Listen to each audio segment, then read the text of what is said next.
All set? Okay. Should I start over for the benefit of the online crowd? Okay. Good morning. I'm Rebecca Waddle, member of both your Board of Trustees and the RE Religious Education Committee. Welcome to the Unitarian Universalist Church on Wabanaki land that we now call Brunswick, Maine. Today is June 5th.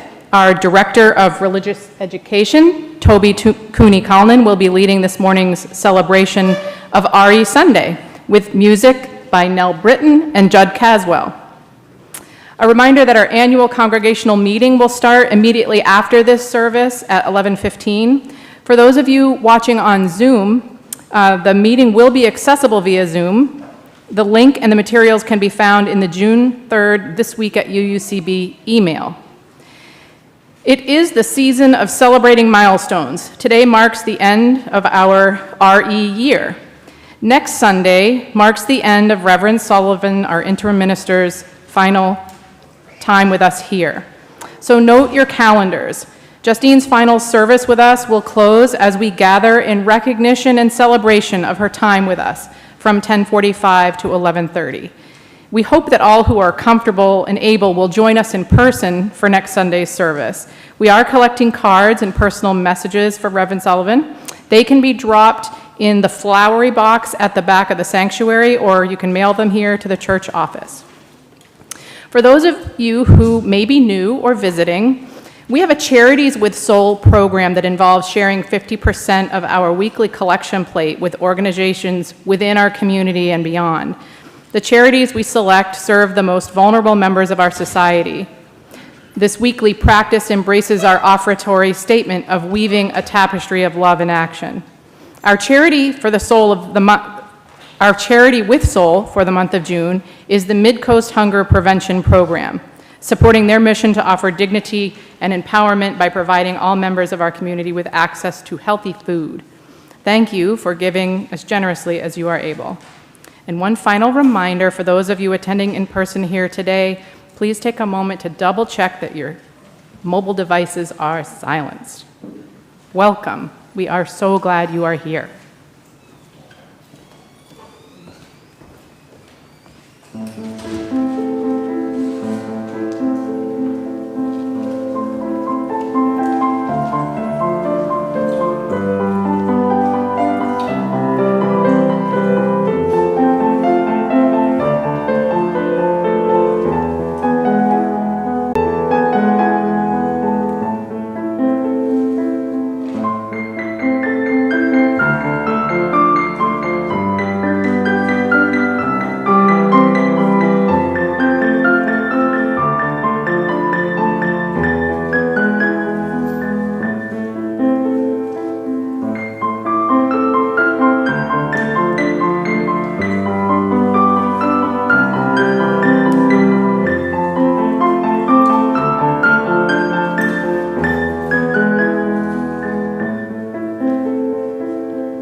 That was lovely. Thank you, Nell.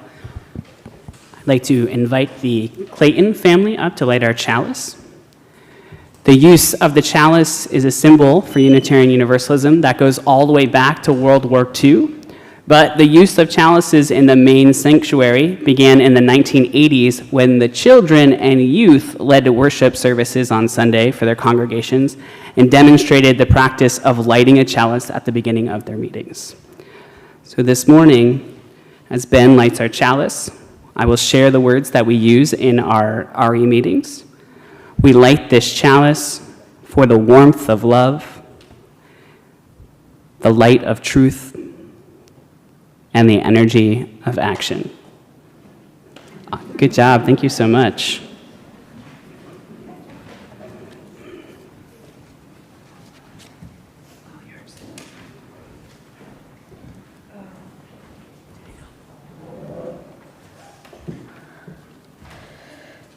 Good morning. My name is Bryce McKenney. Our opening words for this morning are by Julius Jaramillo. Did I pronounce that right? Okay. This morning we gather together to worship as a community of all ages. Let us take a moment to look around at all of us sharing this sacred place.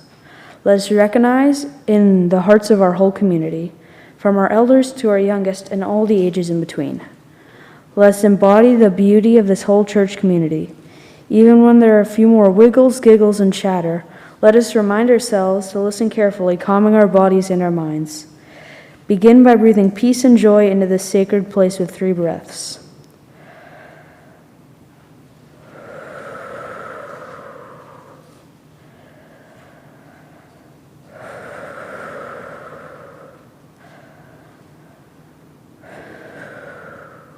Know you are surrounded by the love of this community where all are welcome.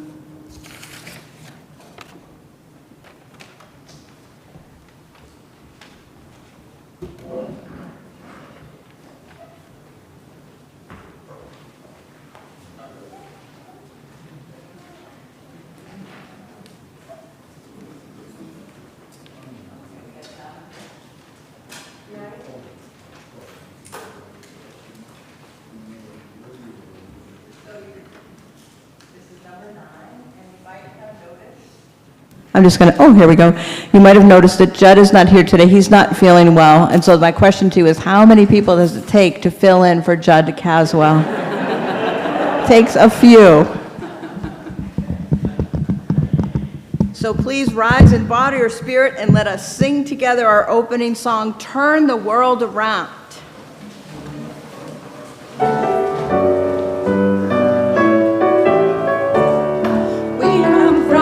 Fire, living in the fire, go back to the fire, turn the world around. We come from the water, living in the water, go back to the water, turn the world around. We come from the mountain, living on the mountain.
in just a moment, we're going to have our joys and sorrows, but I was wondering if I can have a couple volunteers to come up and share with you all a ceremony or something that we do in religious exploration when we do our joys and concerns.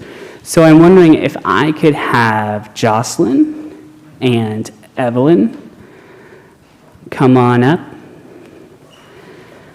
Do you think two's good enough, or should we get one more person? We want one more? Okay, Ben, would you care to come up? How about Perry? I think two's good. Yeah, I think. Solomon, you want to come up? We're good with two. Okay. So if you look, our vase is right over there. So you're going to. You think Noah wants to come? That's a no on Noah.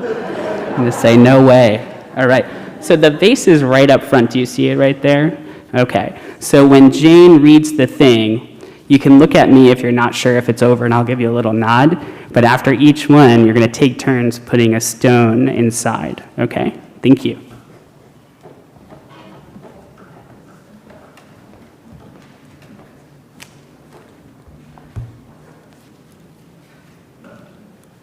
Good morning.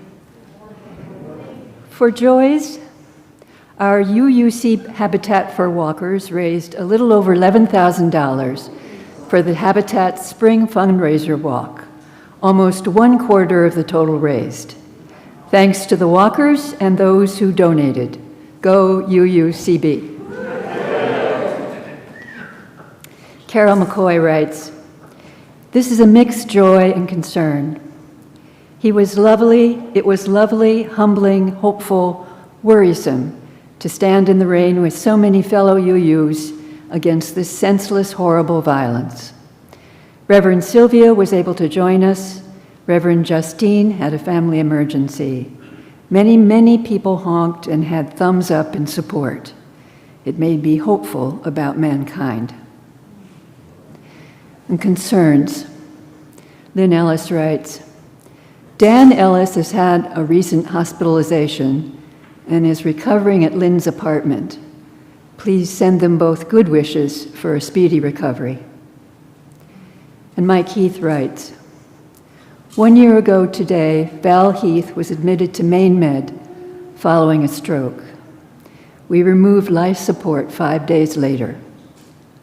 On Saturday, June 18th at UUCB, we will hold a celebration of Val's life. 1-year anniversaries are difficult milestones. Please keep all of the Martins and Heaths in your thoughts over these next couple of weeks. And if you can, join us on the 18th. If you are not attending in-person service and would like a joy or concern read from the pulpit, you may send an email to UUCB joysandsorrows@gmail. I think the address is on the screen. If you have a concern you would like to discuss in private, please speak with a pastoral care associate. We have light blue ribbons on our name tags, and we would be happy to listen and help.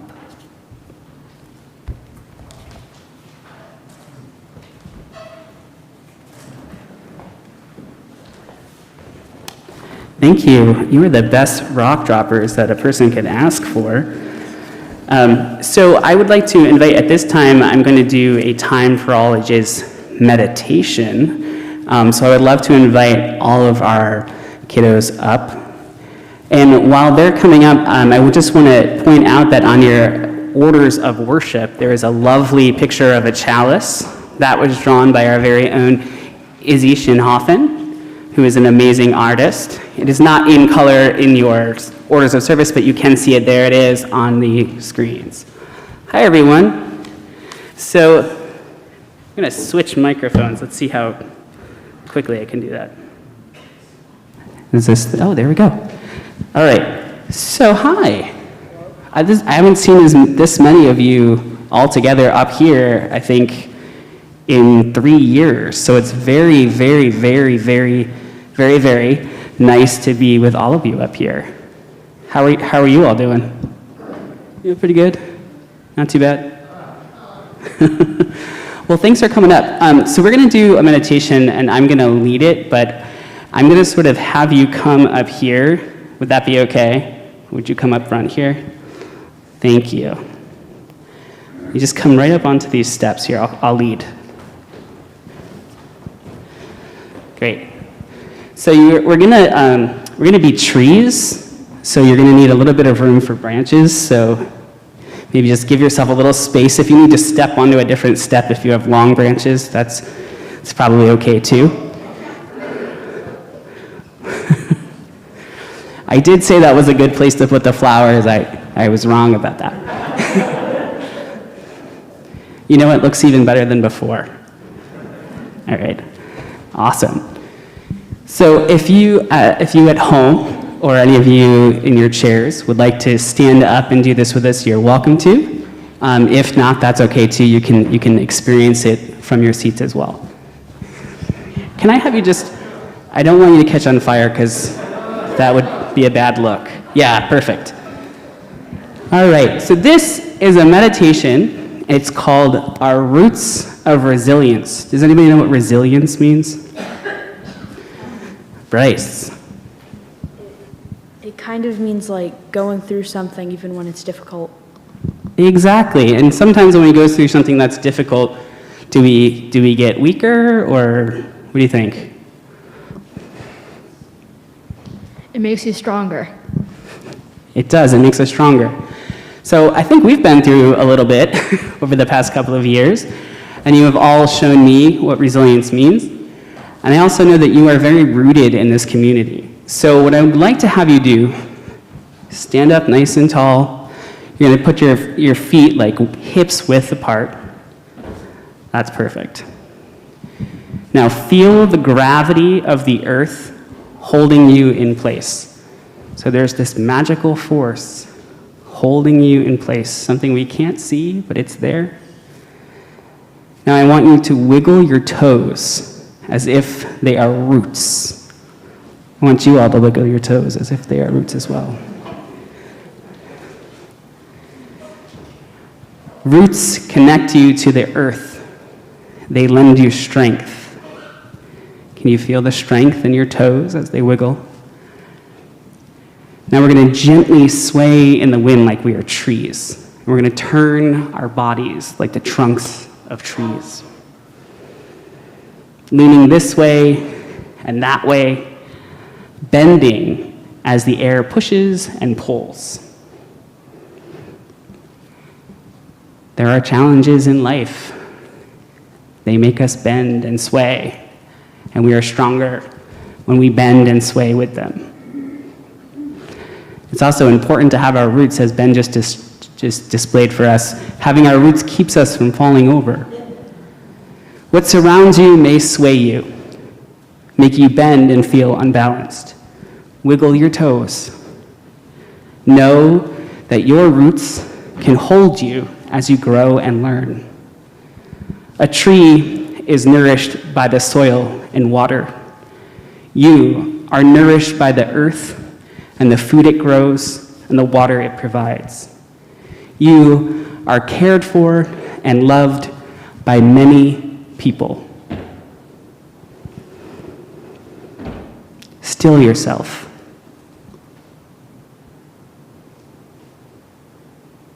Know that your roots are strong. Wiggle your roots. Thank you, everybody. You're great trees. You can go ahead and have a seat.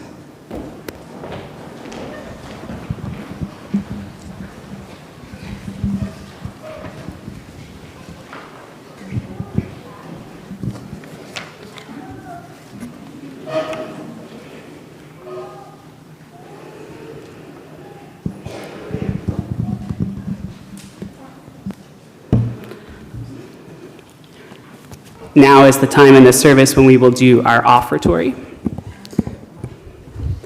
The gifts that you give help nurture this community and the communities around us. So I have a group of helpers who, are going to come up and grab some baskets. You know who you are. You got it? All right.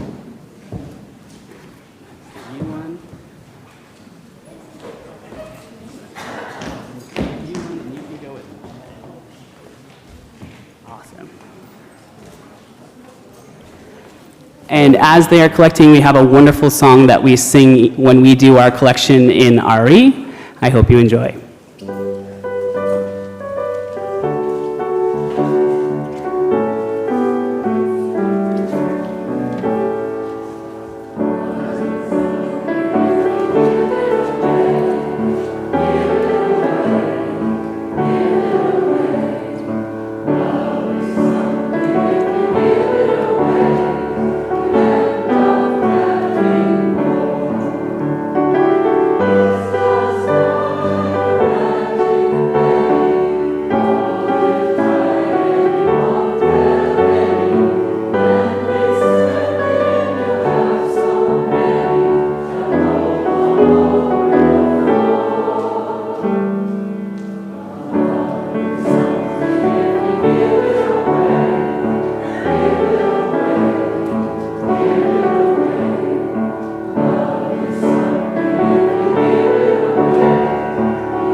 You may bring the gifts forward.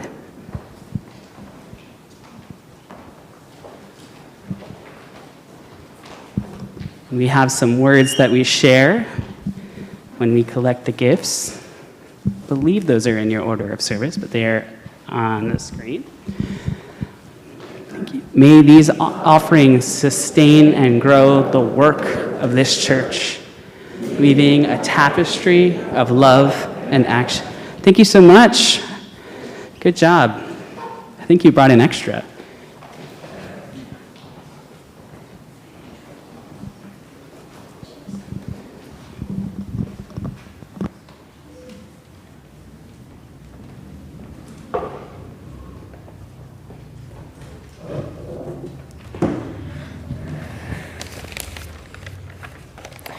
Good morning. I'm Sam Waddle, and today I'll be reading The Robin and the Crow by Kathy J. Parento.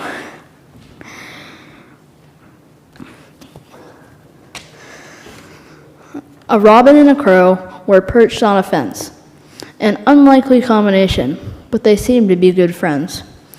Standing in the midday sun, each on a separate picket, basking in its rays while staring at a cricket. The crow looked very hungry. The robin seemed content, so he flapped his shiny wings, and to the ground he went. The cricket saw him coming and jumped away in a flash, searching for some camouflage in an open field of grass. The crow was disappointed to get outsmarted once again, so he flew back to his perch and asked his feathered friend, "Have you had your dinner? Tell me, would you mind? I wondered if you'd share with me. Could you be so kind?" To his nest the robin fanned his wings and said, "Come, follow me." To his nest they flew at the top of an old oak tree. Together they shared a feast that the robin had caught that day. Then they fell asleep, passing the time away. There's a lesson to be learned from the robin and the crow, and carry this knowledge with you wherever you may go. Friendship is a special thing. It's always nice to share. It shows the good inside of you so people know you care.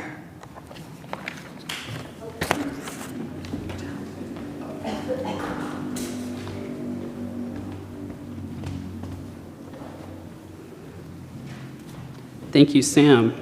That was so well done. So it is my third year of doing the RE Sunday, but it is my first time doing it in person, which is pretty incredible. And I thank you. Hey, welcome. Yeah. Who are you again? And so, I've gotten kind of used to doing these grand presentations where I put together these slideshows and I interviewed the kids and I put their quotes together, and it was like all amazing. And then we got in person. I'm like, oh, I forgot how to do this a little bit. So this year has been an unusual year, as have the past couple. We didn't have our meetings every week like we used to in the past.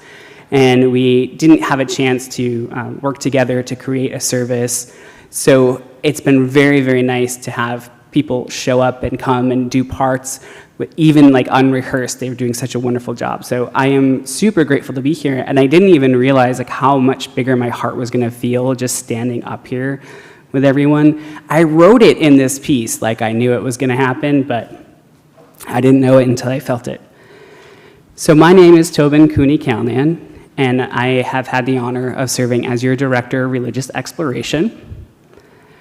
I have to tell you that I love the children of UUCB, and it continues to be an absolute honor and a joy to be trusted by all of you to work with them, to help lead them, to nurture their spirits. This year, we came back together inside this building for the first time in a while. And it had been a much needed return. It has been so lovely to be back in the Mary Meeting Bay Room for Children's Chapel, for crafts projects, and most recently for the grades 4, 5, 6, Our Whole Lives program. Even if we didn't have our weekly religious exploration meetings like we did in years past, we came together as best we could, as often as we could. And I can't speak for the children, but I know that I needed that. Often in my weekly check-ins with Justine, I would catch myself saying, I just need my heart in the same room as our children. And there are so many things to activate the heart when you're in the same room as children, so many things to love about children, and I could just stand here and list them all, but we do not have enough time. But I will have a couple that I will mention. One of the most amazing qualities of children is their ability to play. Children are naturally, innately playful. Play does a lot of things. Play builds imagination and creativity. Play fosters cognitive growth. Young children often learn best when they're playing. Play helps us to regulate emotions and behavior. Frequent daily play helps to reduce anxiety and stress. It also helps to boost joy and self-esteem. Too often, as we grow into adulthood, we forget the importance of play. We forget to practice playing, and if we don't practice at it, we lose the ability to play. And, as it turns out, the benefits of play are not limited to children. Adults can receive the same benefit. Can you imagine how much less stress we'd feel as a society? How much more creative we would be as a society? What an amazing society of learners we'd be if we spent an hour a day just playing. No goal in mind, just playing. Just simply having fun. It'd be pretty amazing. Another of my favorite things about children is their ability to learn new things quickly. Take in new information and sort out how that information relates to what they previously thought or experienced. Kids, you're gonna like this one. Kids are better learners than adults. If you missed it, Ben went, It's not just me saying so, although I'm probably biased because I adore you, but science also says so. Kids are better learners than adults because of something called neuroplasticity. Neuroplasticity is the ability of neurons in the network of the brain to change through growth and reorganization. It's when the brain is rewired to function in some way that differs from how it previously functioned.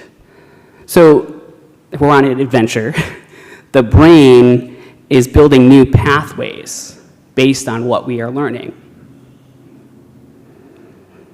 The developing brain, the child brain, finds it easier to take in that new information, to be flexible in thinking, because it's easier for the brain to learn something new than it is for the brain to sift through competing information or to unlearn something it thought was previously true. It's easier to travel a shorter path than one with all sorts of twists and turns. Kids and Kids Have Heart, if you haven't read the book, The Fantastic Elastic Brain by Joanne Deek, I highly recommend it.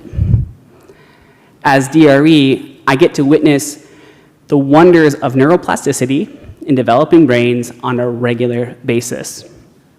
And one instance that I would really like to share with you is from the Our Whole Lives program that we put on for the 4th, 5th, and 6th, as well as the 7th, 8th, and 9th graders. The Our Whole Lives program is a lifespan sexuality program collaboratively designed by the UU Church and the United Church of Christ. It starts in kindergarten and goes all the way through later adult years. One of the key goals of the program is to provide accurate, up-to-date information on sexuality and gender identity. This is a lofty goal, especially over the last decade as the conversations about sexual identity and gender identity have shifted to become more and more inclusive and more nuanced than previous discourse. When I first taught OWL back in 2013, I felt like such a cool kid because the information about transgender experience and identity was a relatively new discussion. And as a trans man, I had firsthand experience. For many of the kids that I was working with, I was the first openly transgender person that they knew. I thought that was pretty cool. Fast forward 9 years to our most recent OWL classes, and that is no longer true. Not cool at all. When I shared with one of the classes that I'm transgender, the response wasn't, "Wow, Tobin, what mind-blowing, cutting-edge information you've just given us. Whoa." It was, "Wait, have you already transitioned or are you going to transition? Because I want to make sure that I get the pronouns right." Don't you just love kids? 4th, 5th, and 6th graders not only know what it means to be transgender or non-binary, gender fluid, they have kids in their class who identify as such. They have friends who identify as such. They know all about it. Some of them are experimenting with it or experiencing it. My co-facilitators and I usually set aside time after our OWL meetings to reflect on how we felt the meeting went. So much of this time was spent with me and Alexis talking about how amazing it is that these kids are growing up with more accurate and inclusive information than we had when we were their age. And how by virtue of having that information, they are growing up with more understanding and acceptance than we did of the different varieties of sexual identity and gender identity that exist. No longer is the conversation heterosexual and other, cisgender and other. And in many ways, kids are ahead of the adults in this conversation because they aren't having to unlearn old ways of thinking. As someone who grew up without the words to express my identity, I find it incredibly healing to be around young people who have been given the words at such an early age. For those of us who didn't grow up with the words, the heart can be quicker than the brain sometimes. Plasticity. I can't tell you how many different conversations I have had with well-educated liberal adults who struggle with using non-binary pronouns they, them. They are having to unlearn the previous rules of grammar, previous habits of speech, in order to be the inclusive people they strive to be. I've seen children help older folks practice the change, expand their minds, plasticity, supporting plasticity.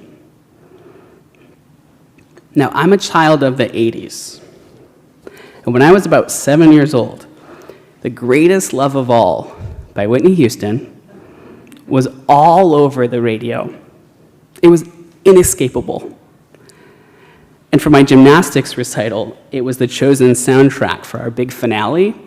So I heard it played over and over and over, and I kept hearing these lyrics over and over and over. I'm not going to sing it because I love you too much. Feel free to sing it if you want to, but I believe the children are our future. Teach them well and let them lead the way. Show them all the beauty they possess inside. Let the children's laughter remind us how we used to be. 7-year-old me hated that song. Loved Whitney Houston, hated that song. It made me feel so anxious. That's so much pressure on a child to be the future. Yet it's true. Our children inherit the world from us just as we inherited it from our parents and they from theirs and so on. Like the conversation on gender and sexuality, there is a lot in the world that has changed, that is changing. And there's plenty more that still needs to be changed. It can be really, really tempting to look to the future, to look to the children for hope for the world. And in many respects, today's children will indeed be the ones carrying the hope and creating the change. But just as our parents and their parents, And in many respects, today's children will indeed be the ones carrying the hope and creating changes that we couldn't, just as we did for our parents and they did for their parents. But we mustn't use the future as a scapegoat. We mustn't wait for the kids to fix our mistakes. Likewise, we mustn't look at the children as simply a reminder of how we used to be. If we do, we are missing out on so much innate wisdom. It is our job to teach them well, to let them lead the way. But it's also our job to learn from them, to strive to be more like them. Sometimes this will mean unlearning what we think we know. Sometimes it'll mean taking a play break instead of muscling through a difficult time. Within the dynamic of child and adult, it can be really tempting to think of the adult as the roots connecting us to the earth, as the adult as the one lending us strength. It can be easy to think of adults as the content robins and children as the hungry crows who need us to feed them, to take care of them. But we mustn't view the relationship as going in just one direction, elders passing the torch to the younger generation. To do so would be a disservice, not just to our children, but to ourselves as well. Instead, let us take a moment to look around at all of those of us sharing this sacred space. Let us recognize the hearts of our whole community, from our elders to our youngest, and all the ages in between. When our hearts come together in the same room, there is a powerful opportunity present. The opportunity to play together, to learn from each other, to grow, to share, to nurture, and to heal. And it takes all of us to heal the world. We are already doing it. I chose the Dostoevsky quote for today's centering thought: "The soul is healed by being with children," because, and I think always, but especially this year, that quote sums up my direct personal experience being with our children. My soul has been healed by being with our children, and I didn't even realize how badly I needed to heal until my heart was in the same room as our children, being filled simply by being with them. I told you I wrote that in, but I really didn't know. And I really felt it in real time. So I thank you for trusting me with our children, our future. It is truly, truly an honor.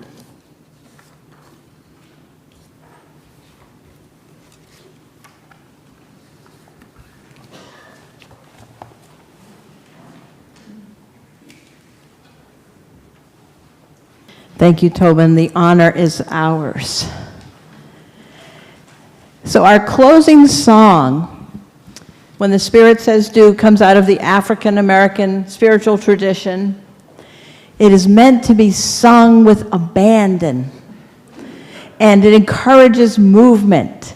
So I invite us to rise and body your spirit and sing this song with gusto, and I'll help lead it.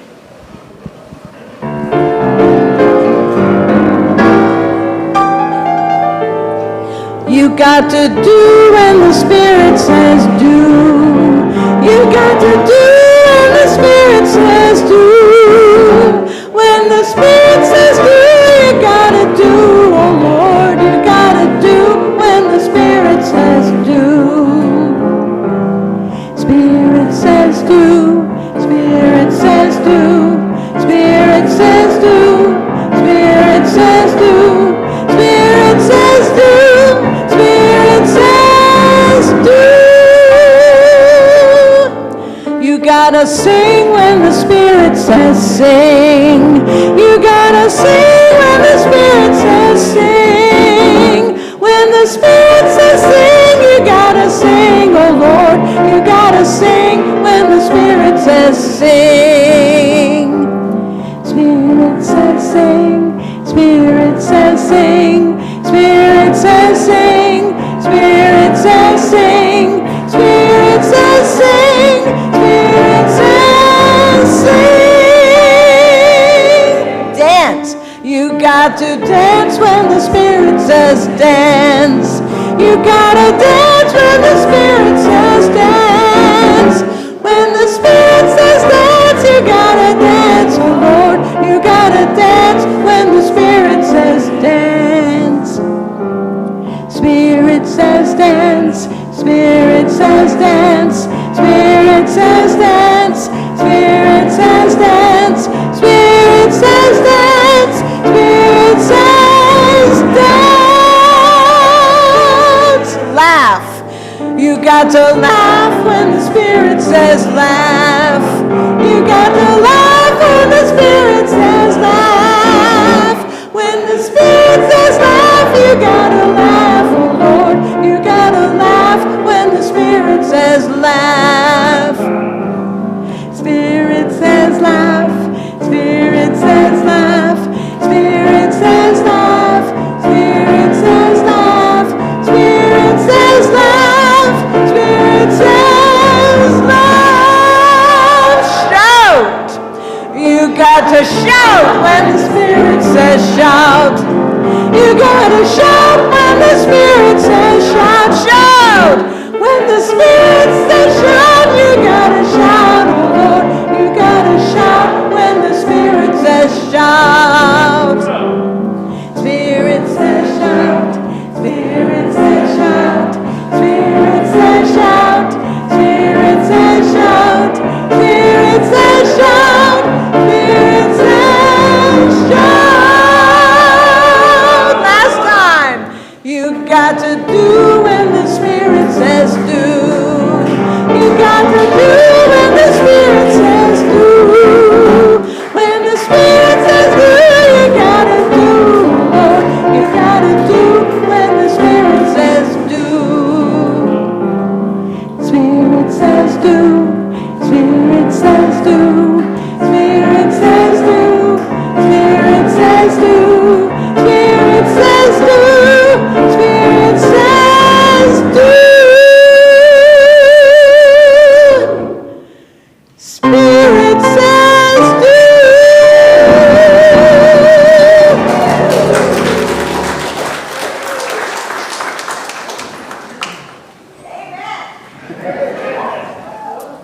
see, UUCB, you know how to play.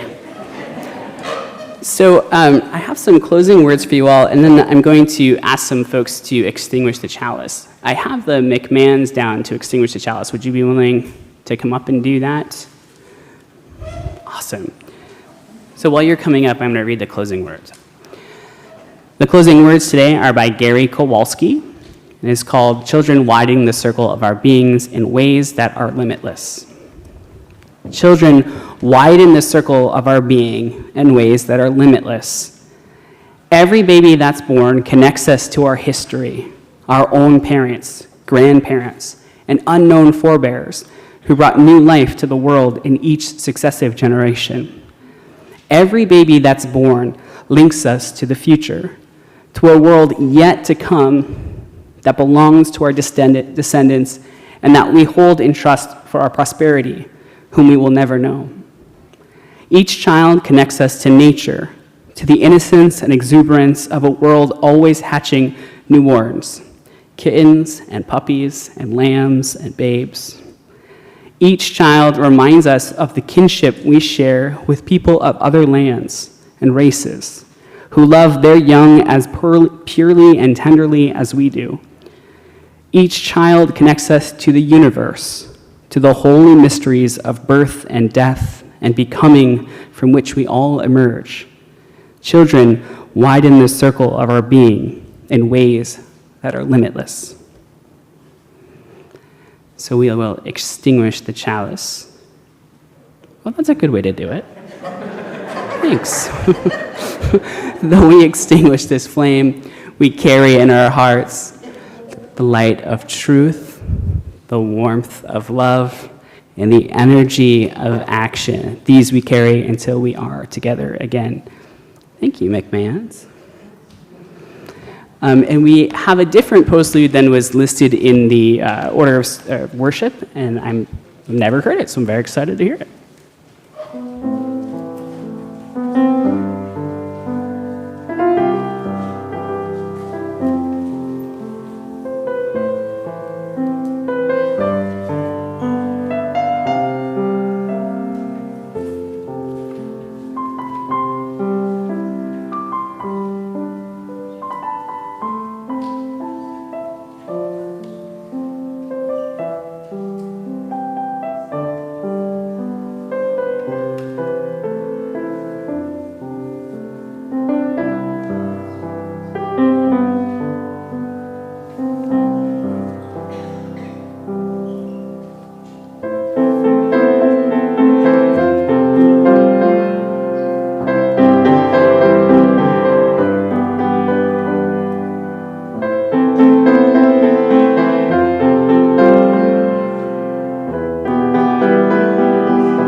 You may turn and greet your neighbors.